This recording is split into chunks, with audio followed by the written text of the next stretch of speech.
the doubt, while the jury is out, or the thrill, when they're reading the will or the chase, for the man with the face, that's entertainment. Will Catlin, and a man who helped to create the British tradition of summer shows. He was born in 1872, and when he died, he had devoted his life to that typically British seaside tradition. Actually, the name with which he was born in Leicester was William Fox, but he changed it to Catlin. My name's Margot Catlin, and I'm Will Catlin's youngest daughter. He had two families. The first family with his first wife, where there were 5 girls and 1 boy.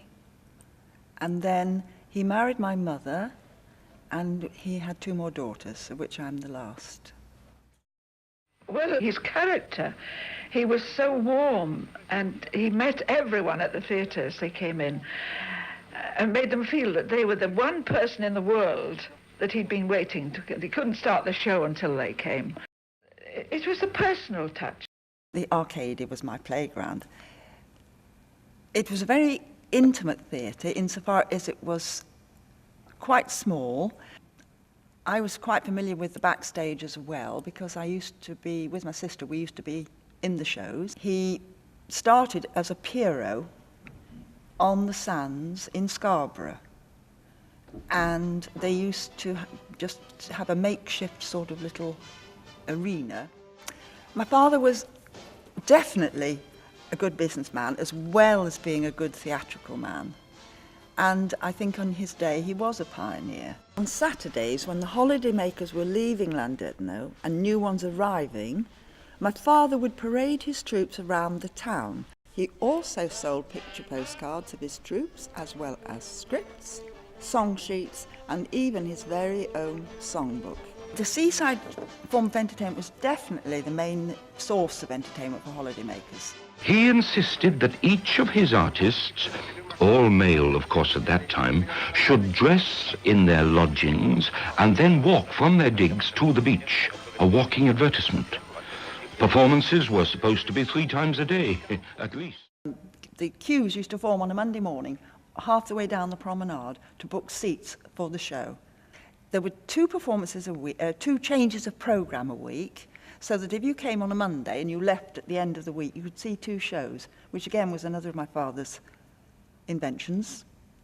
Get as many people as often as possible, and it worked. We did a lot of advertising to promote the shows on public transport. In those days there were trams running through Llandudno.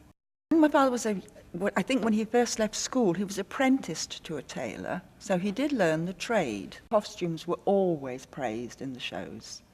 Beautiful costumes, all made on the premises, overseen by my father. He didn't actually make them, of course. He always said he didn't want any memorabilia left behind after his death. He wouldn't have any books written, he wouldn't write one himself of his life. I feel he'd fulfilled his role and his ambition in life, and he was a happy man.